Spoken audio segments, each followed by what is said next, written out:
fechar um bocadinho os teus olhos e rezar com essa canção.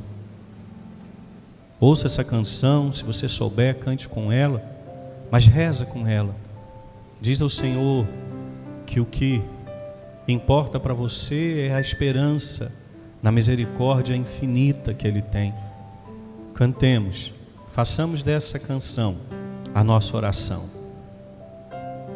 O que agrada a Deus Em minha pequena alma, em minha pequena alma,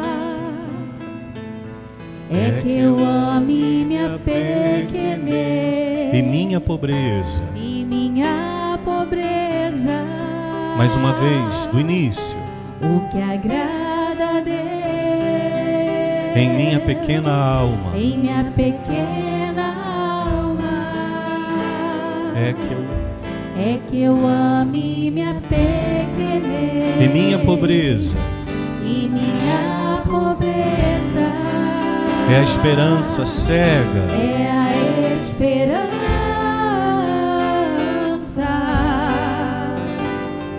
cega que tenho em sua misericórdia. que tenho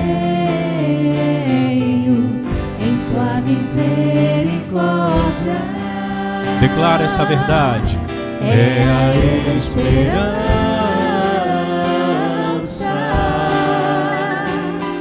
Cega que tenho em sua misericórdia. A primeira leitura, tirada do livro do Levítico, fala como um leproso deveria ser tratado se aparentasse. Diz assim, quando alguém tiver na pele do seu corpo alguma inflamação, erupção ou mancha branca com aparência do mal da lepra, será levado ao sacerdote ou um dos seus filhos. Se o homem estiver leproso, é impuro, e como tal o sacerdote deve declarar. Olha o que acontece com o homem atingido com esse mal. Ele andará com as vestes rasgadas, os cabelos em desordem e a barba coberta, gritando: impuro, impuro. Durante todo o tempo em que estiver leproso, ele será impuro. E sendo impuro, deve ficar isolado e morar fora do acampamento. O que acontece com esse homem mesmo vivo? Ele está morto. Morto, porque ele perde toda a esperança. Ele perde a dignidade, ele tem que andar com o cabelo desgrenhado, a barba coberta. Ele perde a aparência que ele tinha. Ele precisa gritar e fazer barulho se alguém chegar perto dele dizendo: impuro, impuro. Olha isso, olha o tamanho da humilhação. Mas é claro, a gente precisa entender, padre, por que essa lei existia? Não é porque Deus queria humilhar as pessoas, mas pensa num mundo sem o tratamento. Era uma forma de cuidado com os outros. Não era porque Deus queria humilhar, mas era a forma do cuidado com aquela comunidade, porque senão todos pegariam e todos chegariam à morte. Então não pensa que essa lei era para humilhar, mas na prática os outros humilhavam. Porque o leproso, se alguém chegasse perto dele, ele tinha que balançar uma sineta e gritar: impuro, impuro. E se ele chegasse perto de alguém sem avisar, ele poderia ser agredido, morto, porque ele levou alguém a um perigo concreto. E claro, ele tornou impuro aquele que chegou perto e tocou nele. Então essa pessoa viva já estava morta. Morta porque perde o convívio com a família, com os amigos, o convívio com a comunidade. Imagina você viver fora dos muros. As cidades, nós sabemos bem, antigas, elas eram cercadas por muralhas para defesa. Por isso que quando Francisco de Assis resolve viver o Evangelho, ele sai de Assis e vai para Porciúncula. Era o lixão onde os mendigos e os leprosos moravam, fora da cidade. Por isso. Então aquela pessoa já estava morta. Aí aquele homem fica sabendo que o Senhor está passando, está chegando. É a oportunidade que ele tem na vida. Para e pensa. Quanta coisa aquele homem não tinha para pedir? Para e pensa. Tenta entrar um pouquinho na vida daquele homem. O quanto você ia pedir, sabendo que Jesus está passando perto de você e que Ele é o Senhor de todas as coisas. O tanto, Senhor, devolve a minha saúde, Senhor, devolve a minha casa, Senhor, devolve o convívio, Senhor, me devolve tudo que eu perdi.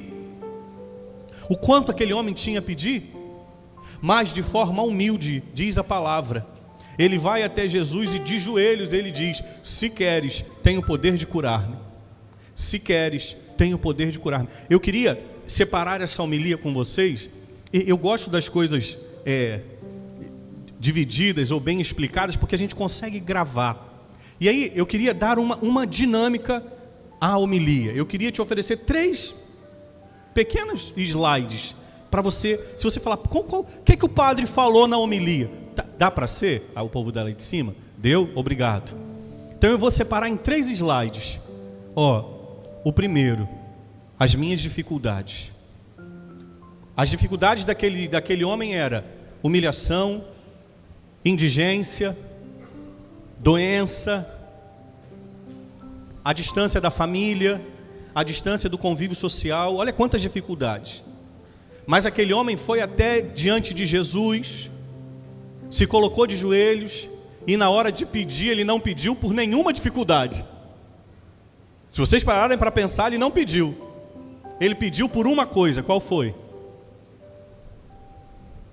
Vocês sabem.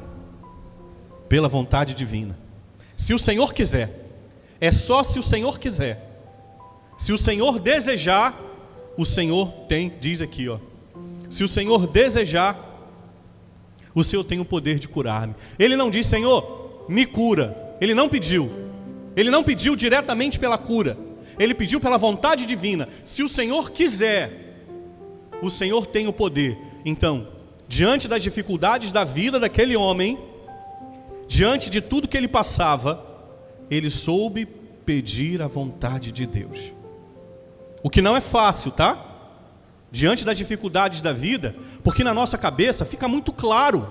Para e pensa. Eu estou doente. O que é que eu vou pedir para Deus? A cura. Eu estou desempregado. O que é que eu vou pedir para Deus? Um emprego. Estão falando mal de mim, fazendo fofoca com o meu nome. O que é que eu vou pedir para Deus? Que Ele faça justiça, que Ele me justifique diante dos outros. É isso. É claro na nossa cabeça, é claro. E era claro também na cabeça daquele homem. Ele sabia de tudo que ele precisava. Mas diante de tudo que ele precisava, ele pediu primeiro: Senhor, só se o Senhor quiser, eu quero. Então eu queria apresentar para você essa primeira dimensão da homilia. Diante das nossas dificuldades, diante das dificuldades que a gente enfrenta, não tem problema você apresentar para Jesus. Não tem problema. Ele é o Senhor da nossa vida. É nele que nós temos que nos amparar. É nele que nós temos que nos refugiar. É nele que nós temos que nos esconder. Quando o mar está batendo, quando o maremoto está batendo, é nele, não tem problema. Rasga o coração diante dele e fala: Senhor. Mas é se o Senhor quiser. Termina a tua oração fazendo isso. Sabe por quê? Porque senão nós vamos viver brigando com Deus. Porque quando eu chego diante de Deus e digo para Ele: eu estou doente, o próximo passo é o Senhor me curar. Se Ele não me cura, alguém falhou. Quem que falhou? Ele, porque eu não posso. Se eu pudesse, eu já teria feito.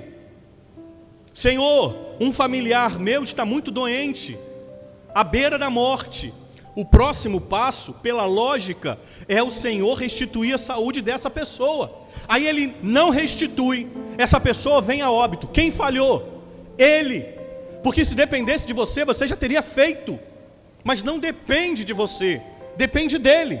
E se Ele não fez, Ele falhou. Entendeu por que você vive brigando com Deus? Não é porque você tem um coração ruim, não é porque você é uma pessoa pecadora que vai para o inferno, nada. É porque na nossa cabeça, ela funciona com a lógica, e é bom ser lógico. É bom ser. Mas nós temos que entender que diante da lógica humana, a sabedoria divina é maior. E ela precisa operar na nossa vida. Não é fácil. Não saia daqui pensando, padre, a pregação é linda, maravilhosa, padre, mas na vida real não funciona. Funciona. Funciona, pelo amor de Deus, funciona. Ontem nós celebrávamos, ontem foi dia de alguns santos, Santa Escolástica também, mas ontem foi dia de um molecote. Molecote é muito carinho, pelo amor de Deus. Ontem foi dia de um molecote de 14 anos, chamado São José Sánchez, no México, início do século passado, 1923, 24, porque a revolta, né, a batalha dos cristeiros foi na década de 20, no México. Escuta o que o padre vai dizer, quando um presidente socialista, não tem nada de bom nesse maldito regime assassino, quando um presidente socialista, ele impõe no México uma lei anticlerical. As igrejas não podiam funcionar, os padres não podiam celebrar, os sinos não podiam bater, os padres não podiam celebrar, nada. Os padres estrangeiros foram expulsos ou eles seriam mortos. Então, por isso começa aquilo que hoje nós conhecemos na história como chamada de cristiada ou os cristeiros. Uma perseguição implacável do governo contra a igreja. Quantos cristãos assassinados, até que os cristãos se levantam para defender a igreja. Resumidamente, depois de um tempo, porque São José, o menino, viu o padre que catequizou ele, sendo assassinado, botaram ele num muro de fuzilamento, e fuzilaram o padre, e ele chega antes do padre e fala, padre, eles estão chegando, vem, foge comigo. E aí o padre diz, mas como é que eu vou me esconder de Deus? Eu não posso me esconder de Deus. Vem para minha casa, porque eles vão fazer mal. O Senhor, ele disse, mas eu estou na minha casa, aqui é a casa de Deus. Vai, corre você, vai embora. E ele foge, e aquele padre, de forma heróica, é assassinado, martirizado. E ele vê o padre sendo assassinado. Então, num determinado momento da luta, ele entra, mas era moleque. Então o comandante não deixa ele ir para a frente da batalha. Ele fica cuidando das coisas, cuida dos cavalos, cuida disso, cuida daquilo outro. Mas o general vê nele um menininho de muita fé. Enfim, resumidamente, ele é capturado. Não vou te contar tudo não, vale a pena você ver. Botei nos meus stories agora. Depois, quando acabar, você vai lá nos meus stories. E eu botei o link do filme, está lá o filme inteirinho. Se você não tem nada para... padre, puxa, domingo de carnaval, não tem nada para fazer. Veja o filme, pode ver. Vale a pena. Ele é capturado, resumidamente. Não vou contar porque a história é bonita e você tem que ver. E ele só precisava falar assim, que morra Cristo Rei. Porque os cristãos, eles gritavam, que viva Cristo Rei. E os outros, que viva... Eles iam para a batalha e gritavam, que viva Cristo Rei, que viva. Ele só precisava dizer que morra Cristo Rei, para ser liberto. Ele é torturado. Aí um amigo dele vai onde ele está preso, e o amigo dele fica nervoso, ele diz para o amigo, vai embora, porque eles vão te encontrar aqui. Eu estou nas mãos de Deus, fica tranquilo. Um moleque de 14 anos, pelo amor de Deus. Até que, na hora da morte, está a mãe, o pai, o tio dele. E ele olha para a mãe e o tio mais uma vez diz, você só precisa dizer, diga a frase que você vai ser liberto. Ele olha para a mãe e diz, eu amo a senhora. E diz assim, eu estou voltando para casa. Que viva Cristo Rei. E aquele menino, é martirizado. São José Sánchez. É possível, na nossa dificuldade, a gente entregar e dizer, Senhor, se o Senhor quiser. Eu acredito que no coração daquele menino, ele deve ter falado várias vezes, se o Senhor quiser, o Senhor pode, o Senhor tem o poder de me libertar, o Senhor pode. Mas entre negar o Senhor e morrer, ele escolheu oferecer a vida. do que negar Jesus. Então é possível, mesmo nas suas dificuldades. Eu não estou falando que é fácil, não, por favor, não saia daqui dizendo, padre, é fácil. Não, não é fácil não. Eu não estou dizendo que é gostoso, não, não é não. Diante da dor, diante do sofrimento, não é fácil, não é. Não é, eu não estou aqui fazendo uma pregaçãozinha destituída de realidade, de vida, não estou não. Diante da dor, não é fácil, mas nós também podemos dizer, aprenda com ele. Eu conhecia a história, né, dos cristeiros, mas eu não tinha visto o filme. Até que ontem um amigo meu botou o filme, eu falei, vou ver, obrigado meu irmão pela dica. E hoje eu estou indicando para vocês, o que é bom a gente tem que indicar. Que na nossa dificuldade tenhamos nós a coragem de dizer que viva Cristo Rei. Essa é a primeira dimensão. Aquele homem apresentou diante do Senhor a sua vida e disse, se o Senhor quiser, eu quero a tua vontade. A segunda dimensão que eu queria olhar, e aí eu peço para trocar, porque quando a gente visualiza, a gente grava, são os meus pecados e as minhas fraquezas. Porque diante de Jesus, aquele leproso, agora olha a lepra como sendo algo ruim. Primeiro nós olhamos a lepra como sendo algo difícil. Agora vamos olhar a lepra como sendo algo ruim. Diante de Jesus, aquele homem tinha que sair correndo, tinha que ir embora. Ele não poderia ficar ali, ele tinha que se envergonhar dele. Ele tinha que pegar a sineta, sacudir, gritando e dizendo, impuro, impuro, impuro. Diante de todos, ele tinha que ir embora. Mas ele enfrentou a miséria dele, ele enfrentou a lepra do coração dele. E aí ele foi diante de Jesus, mesmo leproso, envergonhado, humilhado, com o cabelo desgrenhado, a barba coberta, ele foi até o Senhor. O que isso tem a nos ensinar para nós que aqui estamos, para você que acompanha essa pregação? Olha quantas foram as noites, eu vou dizer de mim, eu não posso falar de você, mas quantas foram as noites em que eu fui dormir fugido de Jesus. Quantas foram as noites em que eu fui dormir balançando a sineta e gritando impuro, impuro, e não me aproximei dele, porque eu tinha vergonha de mim, porque eu tinha vergonha dos meus pecados, porque eu tinha vergonha das minhas faltas. E quantas foram as noites e dias que eu me afastei de Jesus, mas aquele homem enfrentou a vergonha da lepra.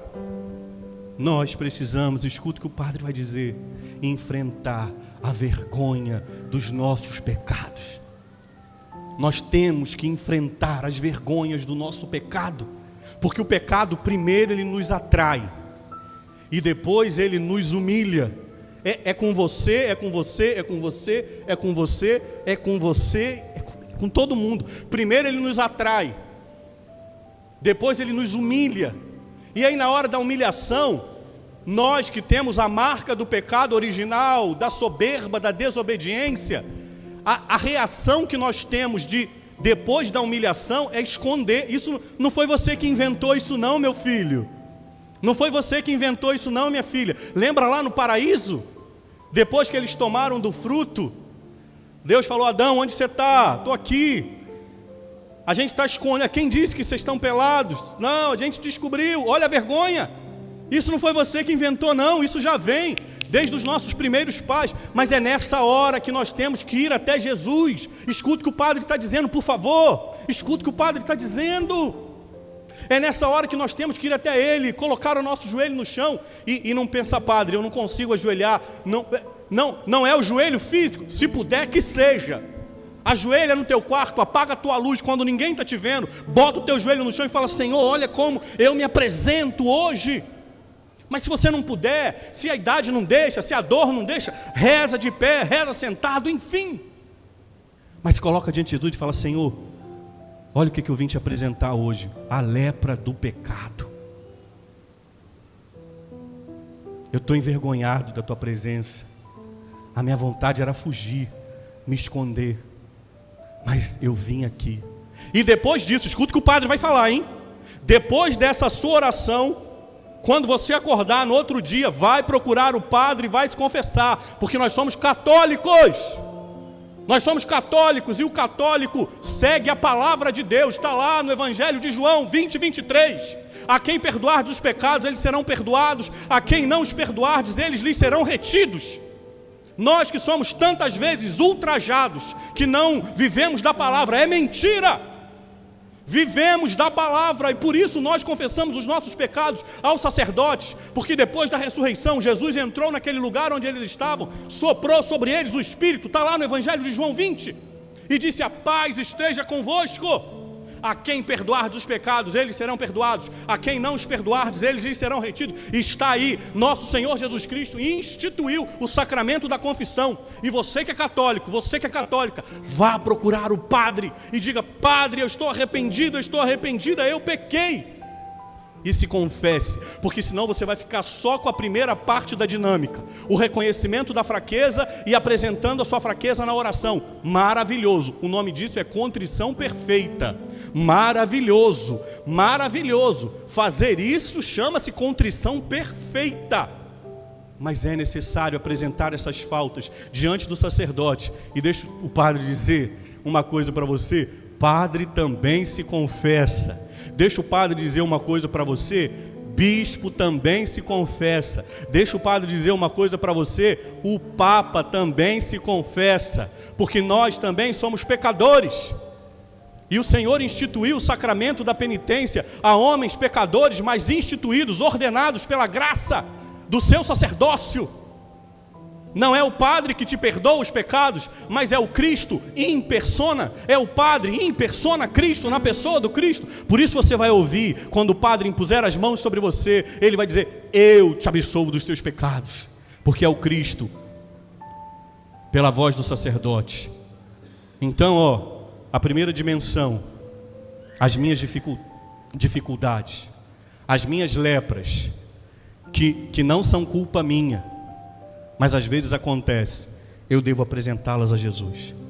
A segunda dimensão dessa homilia, aí sim, são as minhas lepras, causadas, ocasionadas por mim mesmo, pelos meus pecados, pelas minhas fraquezas. Eu devo apresentar a Jesus. Me permitam, já vou acabar, mas tem a terceira dimensão que eu queria apresentar para vocês: os pecados e as fraquezas dos outros. Os pecados e as fraquezas dos outros. Primeiro, eu nos coloquei no lugar do leproso, que vai até Jesus. Agora, estejamos no lugar do Cristo. Que isso, padre? Uai, nós somos chamados de quê? Cristãos. Vocês estão dormindo? Ah, tão misericórdia. Tem alguém dormindo? Amém, então acorda em nome de Jesus. Nós somos chamados de cristãos. Nós somos chamados de cristãos. Não é porque nós criamos um grupinho. Olha os grupinhos, o grupinho dos chegados de Jesus. Não, nós somos chamados de cristãos porque nós temos que nos assemelhar a Ele.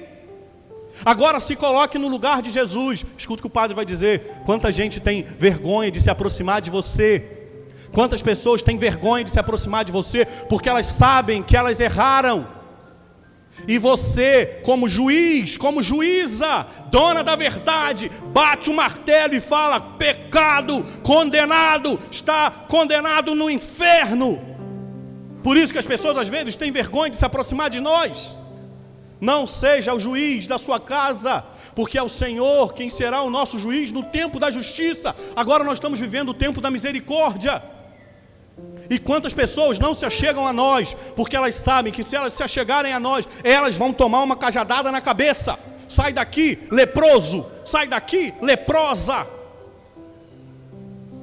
Jesus diz ali a palavra, estendeu a mão e tocou naquele homem. Jesus subverteu a lei, porque a lei dizia: expulsa, bota para longe, apedreja se for o caso. Jesus subverte a lógica humana e diz: vem para perto de mim. Jesus tocou naquele homem e disse: eu quero, fica curado. E aí aquele homem que estava para morrer, já estava morto, volta à vida. Escuta o que o padre vai dizer: e vocês me conhecem muito bem, vocês sabem que eu defendo a verdade do Evangelho. Não estou aqui para fazer pregaçãozinha gostosa, pregaçãozinha de autoajuda, pregaçãozinha de vamos lá. Não, vocês me conhecem.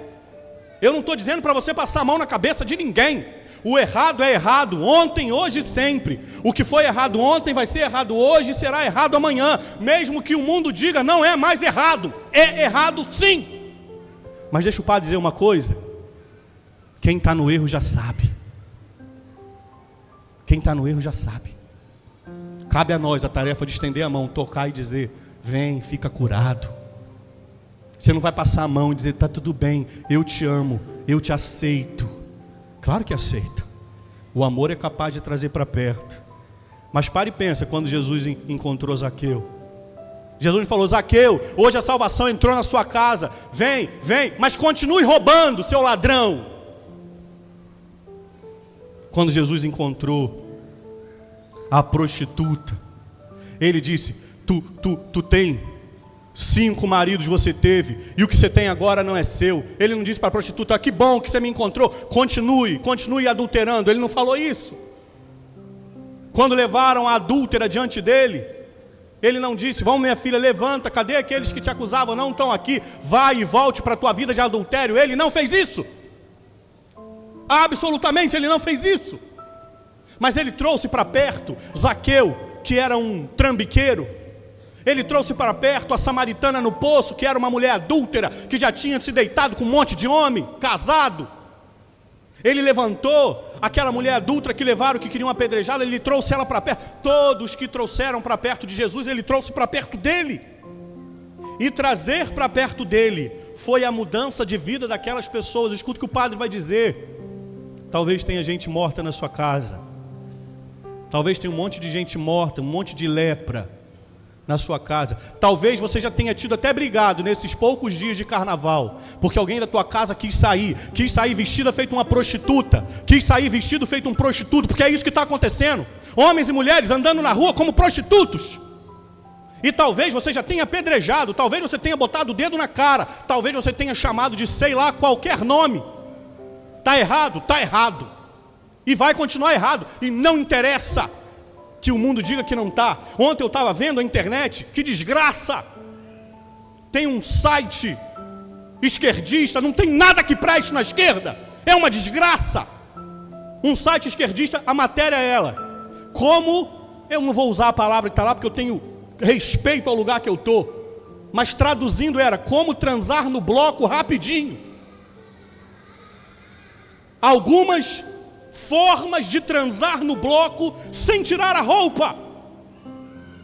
Isso é crime. Ato libidinoso em público é crime.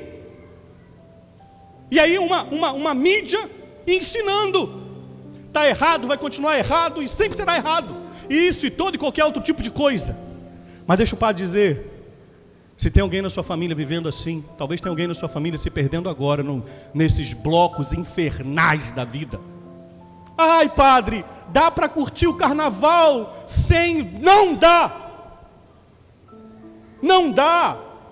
Ou você grita que viva Cristo Rei, ou você vai viver afundado na lama.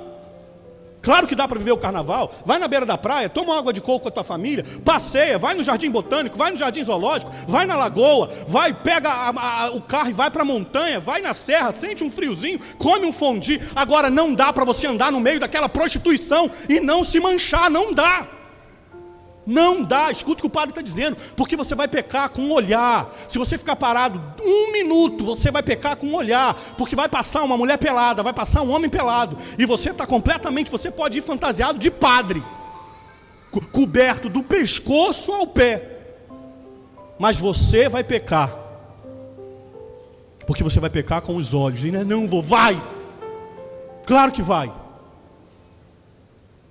Mas talvez tenha alguém dentro da sua casa que esteja se perdendo agora, se prostituindo, vivendo. A vida é uma só. Aproveite isso, aproveita. Aproveita agora. Aproveita. Porque depois o fogo do inferno vai estar alto. E tem um monte de gente se perdendo. E sabe por que está se perdendo também? Porque nós, que deveríamos ser os misericordiosos, somos nós os juízes, que estamos olhando na cara e estamos falando: você vai para o inferno. Padre, mas o senhor está fazendo isso? Não, eu estou denunciando. Eu estou denunciando o erro. Eu não estou botando o dedo na cara de ninguém. Eu estou denunciando o erro. Estenda a mão e diz: meu filho, eu amo você. Eu não amo o seu pecado. Minha filha, eu amo você. Eu não amo a sua conduta. Eu não amo o seu jeito de viver. Eu amo você. É você que eu amo, e é você que eu quero trazer para perto de mim. E isso é misericórdia. Jesus não amava a lepra daquele homem. Jesus não se alegrava com a lepra daquele homem, mas Jesus amava aquele homem. E por isso ele trouxe para perto, ele estendeu a mão. Jesus não botou o dedo e falou leproso, porque ele já sabia que era leproso. Talvez tenha alguém dentro da sua casa que está esperando a mão estendida, porque ela já sabe que está na lepra. Saiu e beijou na boca de um montão, porque teu filho, o garanhão, beijou um monte, mas chegou em casa, o vazio no peito e uma vontade de morrer tomou conta da alma. E aí eu preciso voltar hoje, porque eu não consigo ficar em casa, porque se eu ficar em casa, o vazio que está dentro de mim vai gritar, e vai gritar, e vai gritar. Você não precisa botar o dedo na cara e dizer pecador, pecadora. Você precisa estender a mão e dizer: meu filho, eu estou rezando por... Já vai sair? Eu estou rezando por você. Já saiu, minha filha? Nem te vi hoje. A mãe, o pai está aqui rezando por você. Não por aquilo que você vai viver, mas para que o Senhor te encontre e te proteja. Porque a mãe ama você, porque o pai ama você. É disso que os nossos precisam. A primeira dimensão, as minhas dificuldades. O que eu não fiz e que eu não mereci, mas que eu estou passando. A segunda dimensão, os meus pecados e as minhas fraquezas que eu preciso apresentar diante do Senhor. A terceira dimensão, os pecados e as fraquezas do outro, que muitas vezes eu ajo como juiz e boto o dedo na cara. Tenhamos nós um olhar misericordioso do Senhor. Da mesma forma que nós encontramos refúgio nele, que os nossos encontrem refúgio nele, em nós.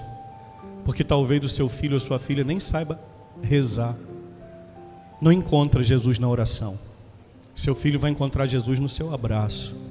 Sua filha, seu pai, sua mãe, seu irmão, não importa, eles vão encontrar Jesus no seu abraço. Não porque você passou a mão na cabeça e falou: tudo bem, meu filho, eu te amo. Você está feliz? É isso que importa. Isso é do diabo. Essa frase é do diabo.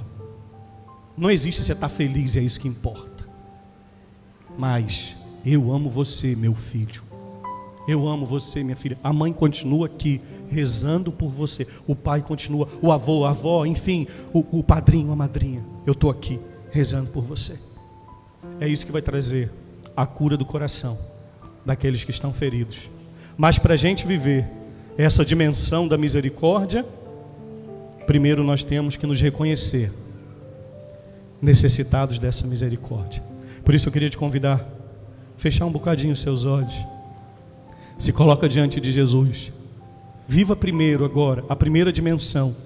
A primeira dimensão é apresentar ao Senhor as suas fraquezas, as suas dificuldades, seja uma enfermidade, o desemprego, a traição de alguém, a solidão. Coloca diante de Jesus e diga: Senhor, como aquele homem leproso, eu venho apresentar as minhas dificuldades diante de Ti, porque eu tenho uma esperança absoluta na Tua misericórdia, que é capaz, Senhor, de me alcançar e de me curar das lepras, das dificuldades da minha vida. Jesus, eu quero apresentar ao Senhor a minha saúde, a minha casa, a saúde dos meus. Ah, Jesus, como tem doído, como tem me feito sangrar a enfermidade dessa pessoa que eu amo. Eu quero apresentar, Jesus, diante de Ti. Apresenta ao Senhor também a segunda dimensão. A segunda dimensão agora são as nossas dificuldades, os nossos pecados. Diga: Jesus, ah, Senhor, eu pequei, misericórdia de mim. Pequei quando eu fugi da Tua presença, pequei quando eu fui mentiroso, pequei quando eu fui falso, pequei, Jesus, quando eu procurei superstições, adivinhações, jogos de azar. Jesus, misericórdia. Pequei, Jesus, quando não cumpri a minha palavra contigo, com a minha casa. E peço ao Senhor agora: Jesus, me ajude a agir com misericórdia. Me ajude, Senhor, a agir com misericórdia na minha casa. Meu filho, minha filha, meu pai, minha mãe estão leprosos, Senhor, manchados pelo pecado. Mas eu não quero apontar, Jesus, eu não quero apedrejar, eu quero estender a mão. E que o teu amor, Jesus, através de mim, a tua misericórdia alcance a minha casa. Peça ao Senhor. E faz dessa canção, como nós cantamos, é a esperança cega, absoluta, que tenho na tua misericórdia. É isso, Jesus, que eu desejo viver. Canta essa canção e faz dela a tua oração. Reza com ela. O que agrada a Deus Em minha pequena alma, em minha pequena alma, é que eu ame minha pequenez, em minha pobreza. em minha pobreza. Mais uma vez. O que agrada a Deus Em minha pequena alma, em minha pequena alma, é que eu ame minha pequenez, em minha pobreza. em minha pobreza. Diz você, vai, é a esperança. É a esperança Cega cega que tenho em sua misericórdia. é a esperança. É a esperança Cega